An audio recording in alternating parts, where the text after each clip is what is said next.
ubumwe bw'abera ministries aho amavuta kandi agira amateka ubuzima bugahinduka. Nagira ngo menshi kumwe bw'abera si idini si itorero, ntabwo rigenda no kuba ryo, ahubwo naho wiga ibintu byose ukabohoka ugasenya ibicaniro bishya ugasenya byose. Ariyo mpamvu twabategura ikiganiro gitambuka buri mugoroba kivuga ngo nkwanira abawe, nkwanira busize, siga umurage muzima, siga umurage ukwiriye imbere y'abantu, imbere y'Imana n'imbere y'igihugu. Oh, hallelujah, hallelujah. Building an everlasting legacy. Sigira bawe umuco muzima bakorere, baraga ibyiza bazakira kuko niyo mahitamo meza. Senya ibicaniro bya karande, senya ibicaniro by'uburyo bwose, maze wubaka ubuzima bw'ahazaza h'abana bawe. Banira n'abawe, bamenye kubana n'abandi, kubana mu gihugu neza, kubana n'itorero neza, no guhindura imyumvire. Siga umurage ukwiye, nibwo butwari. Amina. Nongeye kugusuhuza, nkwifurije kugira ibihe byiza wakurikiye ubumwe bw'abera ministries, amavuta kandi agira amateka ubuzima bugahinduka, mu kiganiro cy'umugoroba cyitwa nkwanira abawe. Ariko muri ubu ngubu ni ugutangira amasengesho kugira ngo Imana idufashe tuyobore inzira. Teme y'amasengesho tuzasengeramo ni ukugira ngo Sirasi araza kuyidusobanurira, ariko byose no kugira ngo ibintu byizingazingiye ku bantu b'Imana bibaveho, bamenye uburyo basenga, bamenye uburyo Imana igomba kubatabara, ibakiza karande n'imivumo, ndetse ikazabasha kutwinjiza mu kwezi tugiye kwinjiramo amahoro, kuko ibishaka abantu b'Imana ni byinshi. Ndakwakiriye Sira. Murakoze cyane kunyakira hano ku bumwe bw'abera. Nongeye kugaruka mbasuhuza mbabwira ngo mugire amahoro y'Imana kandi imbaraga z'Imana zikomeze kuba kuri mwe. Abadukurikiranye nawe Imana iguha umugisha kutwakira, turishimye cyane kuba mutwakiriye. Ukuboko kwiza k'Uwiteka ukomeze kuba kuri mwebwe. Yego. Intego tuzasengeramo muri uyu mugoroba kugeza ku minsi 7 izaba ivuga ngo iki? Ni intego dusanga mu kubara 23 umurongo w'8. Yego. Mu kubara 23 umurongo w'8. Mu kubara 23 umurongo wa 8. Yego. Haragira hati ntawe uvuma. 23 umurongo wa 8 haragira hati ntawo navuma nte ab'Imana itavumye. Yego. Kandi narakarira nte ab'Imana itarakariye. Amen. Yego. Navuma nte uw'Imana itavumye.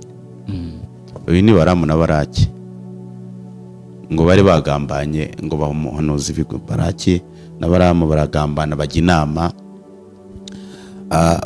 batanga ibiguzi kugira ngo ajye ku musozi avuma abantu b'Imana. Ngo ubwo bari mu kibaya agira ngo abavume, ngo bari bafite ububasha, bari mu bumana, bari babanye n'Imana neza.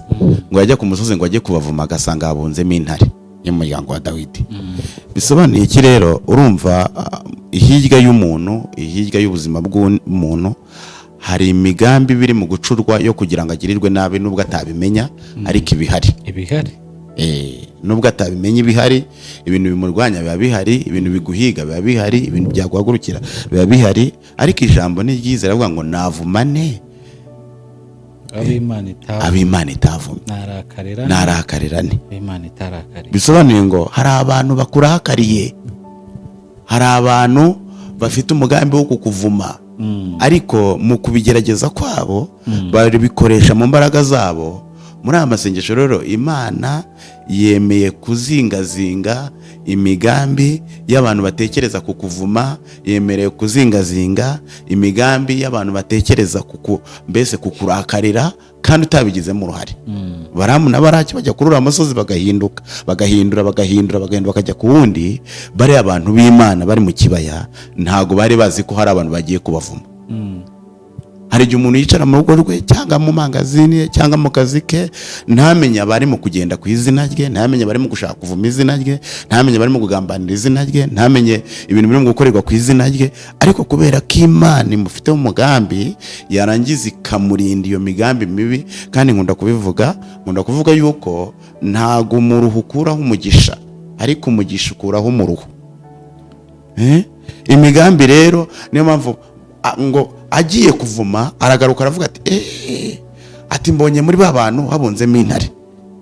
yego ntago naba tinabona bidakunda. aramubwira atongera ujye ku kandi gasozi, ngo ajya ku kandi gasozi kitegeye, ngo ajya hagana hejuru, ngo aho bareba neza, ngo yabareba aravuga ati reka ntago nabavuma ntibyakunda. ngo barangije ngo aramubwira ati jya ku wundi musozi uvume, genda ku wundi musozi uvume, genda ku wundi musozi ubahige. uyu Baramu na Baraki bari bafite intego ikomeye, gufata umuhanuzi ukamuha amafaranga kugira ngo avume abantu b'Imana. Ntabwo byakunda, kubera ko umugambi w'Imana uri ku muntu w'Imana ntabwo burya ngo bijya bikunda. Iyi Imana iri kumwe nawe, iyi Imana ibana nawe, iyi Imana igendana nawe, ntabwo Imana yabyemera, ntabwo yakwemera ko bakuvuma. Ariko ngo barebye bajya muri arashive baratekereza, ngo baravuga ati se aba bantu ko tubavuma ntibikunde, ko njya ku gasozi keza mbavumiraho mbitegeye ntibikunde, bimeze bite? ngo bakora ikintu gikomeye, ngo bashaka abakobwa bo mu wabo. abakobwa babamo babo ngo bashaka abakobwa bo mu wabo, ngo bavuga ati rero mureke uru rubyiruko ruzi Imana ariko rufite amaraso ashyushye. yego turushukashuka. ruzi Imana ariko rufite amaraso ashyushye. ubwo bafite amaraso ashyushye, reka tubashakira abakobwa bo mu wabo tubambika amamini. tubambika utumini, nibagenda bakabacaho bakagenda babareba kubera amaraso ashyushye. umusore azajya atavuga ati mbega umukobwa ufite ikibero cyiza. babakamura amavuta babamaremo amavuta, basigare nta kintu bafite kugira ngo ubone uko babashobora. ariko hari ikintu cyantangaje, Baramu na Baraki ntako batari bagize mu kubahiga mu kibaya. ese Jerry wowe kuko nawe ngukunda kandi nkuzi ko uri umuntu w'Imana, Abisirayeli bari muri kibaya na Baramu na Baraki bitegeye bagiye ku gasozi kamwe. reka nkubaze nanjye, bagiye ku gasozi kamwe? kuki batagiye ku gasozi kamwe? kuko n'ubundi imigendere si imwe. bati nitujya ku gasozi kamwe bikanga turajya ku kandi. uzi ko umuntu bamuhiga ku gasozi kamwe bamubura bakajya ku kandi? uzi ko bamuhigira kuri tubiri bamubura bakajya ku kandi? na Yesu yaravuze ngo nibaguhigira ku gasozi kamwe ukabona baraguhiza, uzakaveho wigendere ujye ku kandi. urumva rero na Shitani akoresha strategy zo kugira ngo ahagurukire abantu abarwanya aciye ku gasozi kamwe, nababura ajye ku kandi. iyo akubuza uyu munsi, nabyo Shitani yabwiye Yesu, aramubwira ngo uteze ikindi gihe. aravuga ati hindura aya mabuye umutsima, ati ntukagerageze Uwiteka Imana yawe, ntukajye ugerageza Uwiteka Imana yawe. aravuga ati nguteze ikindi gihe. ndeberara barabavuma barabarwanya, kandi nawe je ndibaza ko hashobora ko hari abantu baguteze ikindi gihe. birabura se bagutega ikindi gihe. mu minsi yashize hari abantu bambwiye atariko Sirasi we ati muri iyi minsi ntabwo turimo kukubona neza. ndize kubera iki? ntabwo tukubona ngo uduhe ibyo dushaka. ndabaye ibyo mushaka bimeze bite?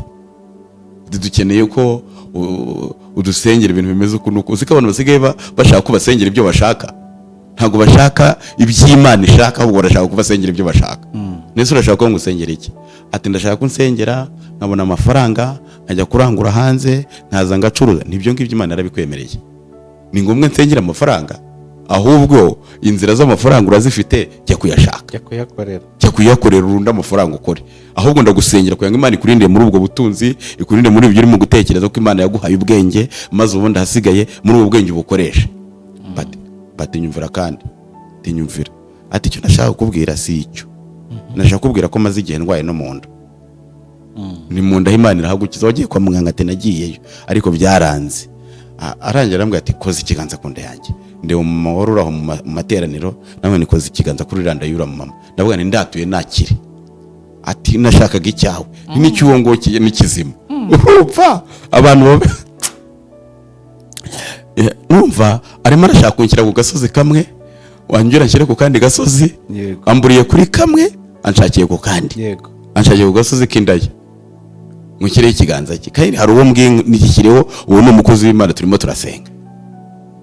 Baramu na Baraki barahaguruka bahiga abo bantu b'Imana, ariko kubwo gusenga n'ubwenge bakomeza kubana nayo. ngo ariko babashakira abakobwa ngo bambaye utumini, ngo bakagenda babaca imbere, ngo bakagenda babanyura imbere, ngo bagira ba basore kubera ko bafite amaraso ashyushye, ngo bahita bavuga ati reka tugende dufatamo umwe tumurambagize, ngo bagenda babagira abagore, ngo bakamuramo amavuta, bakamuramo ibihe, bavuga ati ntabwo kubavuma byakunze, ariko tubaheho abagore bakamuramo ibihe. Wowe ukurikiranye ubumwe bw'abera, Imana ikurinde umuntu mubi wagukwamuramo ibihe by'ubuzima bwawe, wagukwamuramo ibihe wicayemo, wagukwamuramo ibihe ugenderamo, wagukwamuramo ibihe urimo gukoreramo. Imana imukurinde, ahubwo Imana ikuzanira umuntu mwiza mu buzima bwawe. Ubundi Yesu yari afite inshuti eshatu, yari afite Yohana na Petero na Yakobo, ni nabo yajyanye kwa Yayiro, ni nabo yinjiranye no kwa Yayiro. Ariko burya Petero, ubundi inshuti ebyiri ntabwo zari zujuje ubushuti kuri Yesu, ko Petero hari ibintu yagaragazaga mu bantu ko akunze Yesu. Petero yavuga ati umva, uzakurwanya nanjye uribuka ko yahise aca ugutwi umwe, Yesu ati icyo ntabwo aricyo cyanzanye, nga ateranye ubwo gutwi. Petero avuga ati uyu muntu ashobora kuba ari umuturage, ndimo namurwanirira, none arimo arateranya amatwi y'abantu bamukubita. Ariko kandi yari atari yamenye imbaraga za Yesu. Umva ikintu cyantangaje, Petero ni wa muntu ugukunda, yaba afite n'igihumbi akaguha 500. Petero ni wa muntu ushobora kukuvuga akakuvuga abantu bajya aho bati tuze kumubaza ibintu n'ibi. Uri ko Petero yabwiye intumwa bari kumwe ati muze, nta kanzagira, nta biragira, ngo azajya duhemba, twasize ibyacu, tuze kumubaza icyo azajya duhemba. Kandi ngo Yesu aje ahita yiyoberanya, araceceka. Igeranyo ni nyinshi. Kumbe yarikoroje, kumbe yabacengejemo amatwara mabi. Ariko ku ruhande rwa Yesu akagaragaza ko amukunze. Shimira ko Yesu ajya amenya n'abantu, ajya amenya n'inshuti, arondora imitima arayirondora. Umva ikintu cyaneje gikomeye, uyu Petero ni wa wundi ugaragaza ko agukunze mu mutima muri kumwe, ariko yagera mu bandi akababwira utundi tuntu. Yego, mwamuri kumwe akaba yaguha 1,000 agasigarana ikindi. Uyu Yakobo nawe rero nta mwanya afite wo kurirwa atinda yirirwa avuga amagambo akuvuga hoya, ahubwo arigendera agakikira akagenda atavuze, yicecekeye, yibereye aho. yego. Ariko burya hari inshuti nyanjuti witwa Yohana, kuko uyu Petero bakujyanye kuri ribu bakamuha ati Petero uzi Jeri cyangwa uzi Sirasi? Ahita avuga ati ngiye Sirasi simuzi. Uramutse ugiye kuri ribu ugiye mu buyobozi bagufashe wowe ujyanye mu buyobozi, ahubwo ati ngewe simuzi. Bakamubaza bwa kabiri ati ubundi uramuzi? Atari kumuheruka twigana kera muri segonderi, ariko simuzi. Kubera iki? Petero yabonye ugeze mu bibazo bikomeye arakwihakana. Yego, Petero yageze aho abona bagukubita ibikoni biboko, aravuga ati ngiye simuzi kuko nagashaka kuba kwasa bamwasa ibiboko. Ariko Yohana agumana nawe. Yohana agumanye na Yesu mu gituza. Reka ndajya nkubwire ngo mu ntambara nyinshi umuntu yacamo, mu bibazo byinshi umuntu yacamo, mu kaga kenshi umuntu yacamo, nta uvumo w'Imana itavumye. Imana igifata ikazingazinga ibintu byose bihiga umuntu, Imana ikabizingazinga. Kubera iki? Ababisiraheli Baramu na Baraki babahagurukiye ngo babavume ariko ntibikunde. Ese kubera iki baboherejemo aba bakobwa ariko iki Imana yabavuzeho n'ikibasige kikagumana nabo? Ese niyihe mpamvu? Reba, Imana yarindiye abisiraheli mu Egiputa, ibarindiramo, irinda ibazana, igeze ku nyanja, ndebera izingazinga inyanja, barambuka, irayizingazinga. Reba bageze ku mugezi witwa Mara, bamaze iminsi 3 bambutse inyanja itukura, ngo babuze amazi, bavuza induru. Imana izingazinga umugezi witwa Mara, urura, ibazanira umugezi uryohereye, baranywa bagubwa neza. Reba bari mu butayu babuze ibyo kurya, barayisaba, barahamagara, Imana izingazinga inzara, babona ibyo kurya. Reba bageze kuri Yorodani, bavuza induru bari kumwe na Yesu, Imana izingazinga Yorodani, iravuga ngo bahike isanduku bakandagizemo ibirenge. Ubundi ibirenge byagira imbaraga bituma ukandagira mu mazi akuzuruka, kuko cyari gihe amazi yuzurutse, ariko Imana ngo irazingazinga. hari ibintu Imana igiye kuzingazinga rero ku muntu wese ukurikiranye amasengesho akabona imbaraga z'Imana mu buzima bwe. Ndebera bageze i Yeriko, bazengurutse bucece karindwi, bazenguruka bucece. Wazenguruka urukuta rw'inzu utuyemo mama papa, waruzenguruka? Wa musore waruzenguruka rukarigita? Wa mukobwa waruzenguruka rukarigita? Jeri byakunda? Ubu muri iki kinyejana byakunda? Ariko imbaraga zari ziri muri bo ko Imana yabavuzeho ngo bararuzengurutse. Imana igenda iruzingazinga mu kuruzingazinga ngo rurarigita. Ifite ububasha kandi mu kuruzingazinga kwa yazanye abafundi abafundi bamwe bakazi bafite bya kinubi, bakagenda bakubita munsi, bakubita aho kugira ngo rugwe rurarigita. Iravuga ati runaramuka ruguye biratuma badatambuka neza, irarurigitisha. Imana ifite ububasha, yazikarigitisha ibiguhiga kubera yabizingazinze. Imana ifite ububasha. Reka nkubwire Jere, rega buriya uzi ko hari igihe umuntu ahamuka kubera ibintu yabonye byamuteye ubwoba cyane. Ndibaza ko Abisirayeli baza kubona abantu bagiye ku musozi muremure wo kubavuma, abenshi bari guhamuka.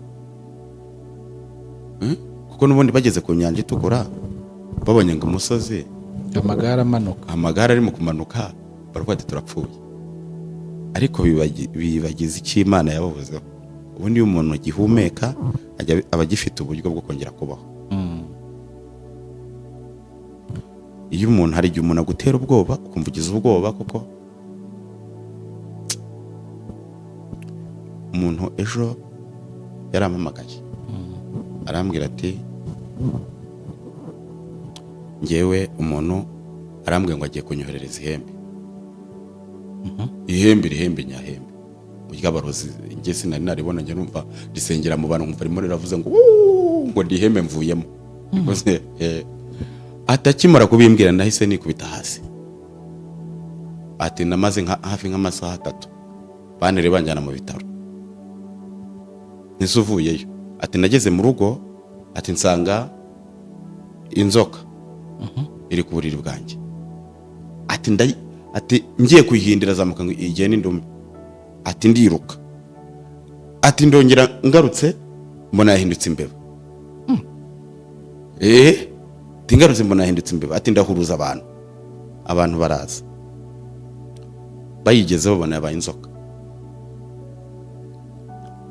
Abamo umugabo umwe arayisohora, ayikubise.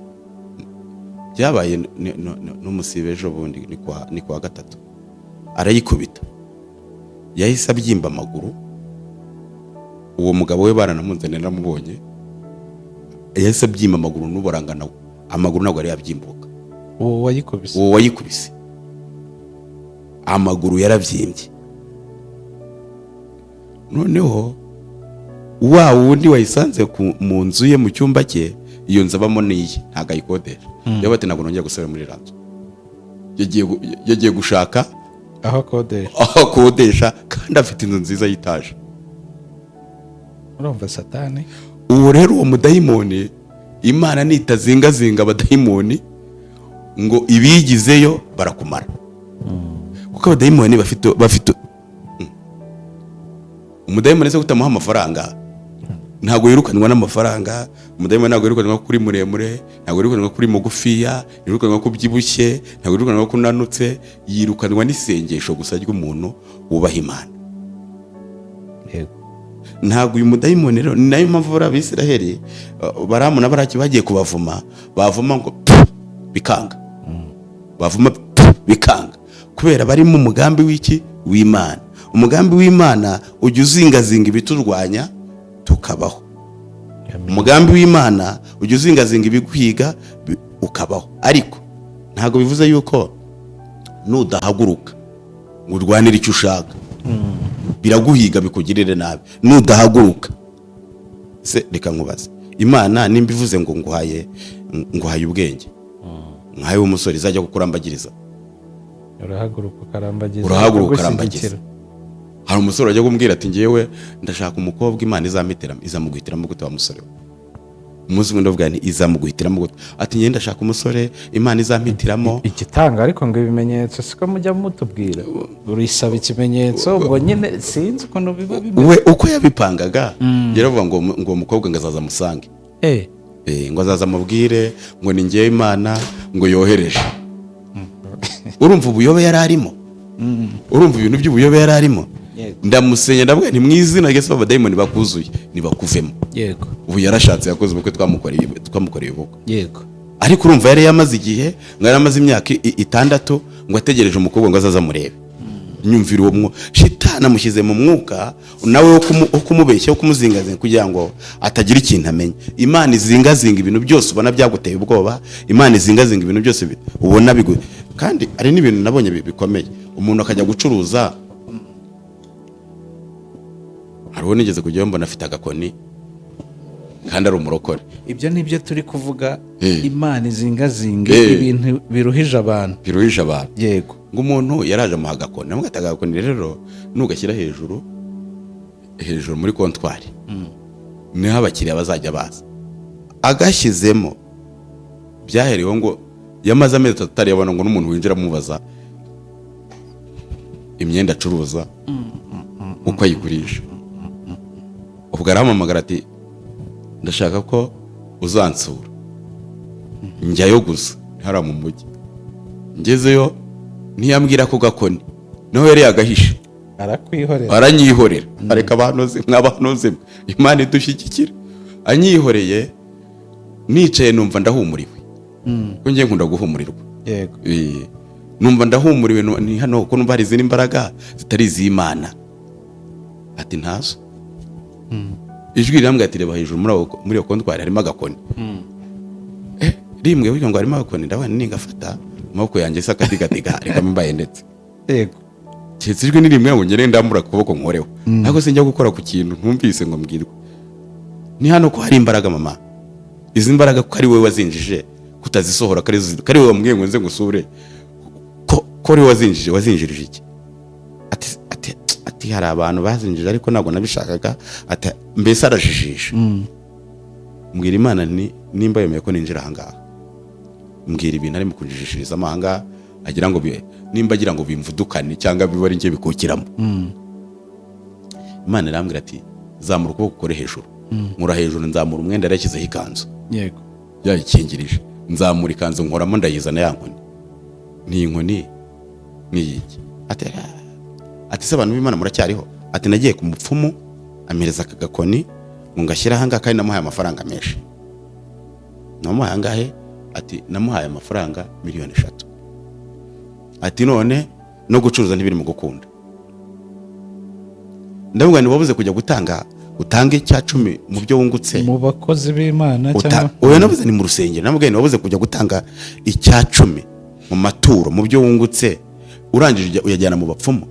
None ubuze n'abakiriya neza, urashaka umukiriya noneho ati ndamushaka, ndashaka kwezwa, ndashaka gukizwa, nkabana n'Imana, nkagendana nayo.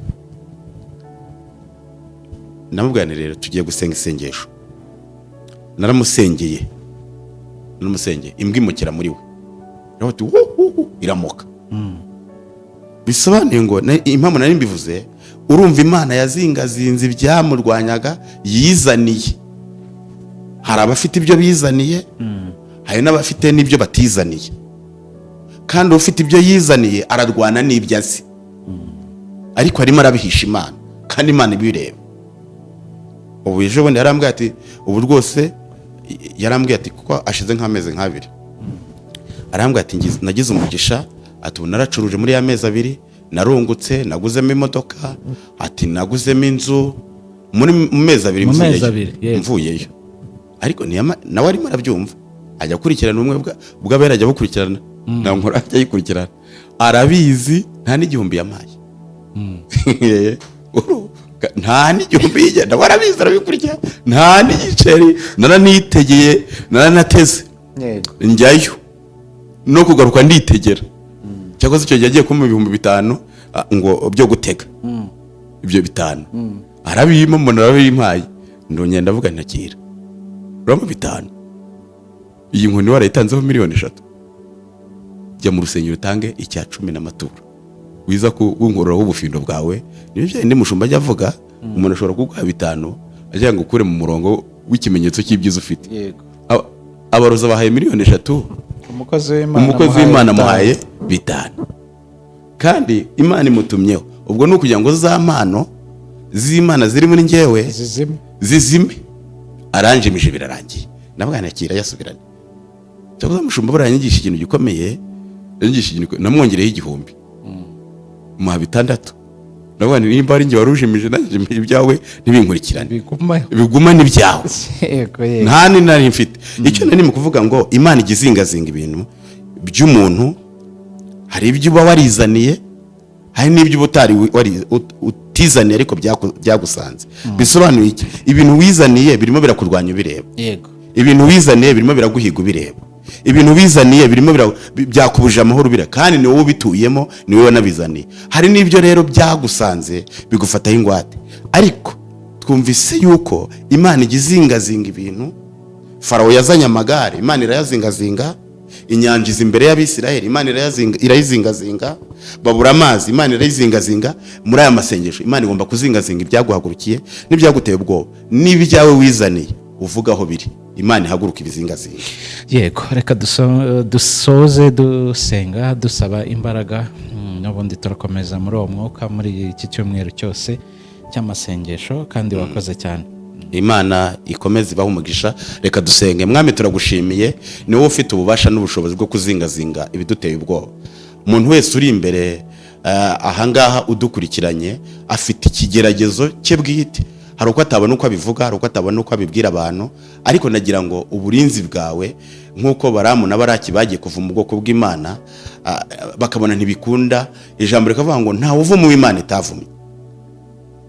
Uwiteka abantu bose bakurikiranye amasengesho ubimane, ubahagarareho, ubashyigikire, ariko bahaguruke barwane, bahagarare mu ihame ryo kurwana, barwanye ibibarwanya, bakubita ibibakubita, birukane ibibahiga. Mu izina ryawe Yesu Kristo turabigushimiye kugiye gukomeza kubana natwe muri amasengesho, mu izina rya Yesu Kristo, amen. Imana ibahe umugisha. Turabakunda.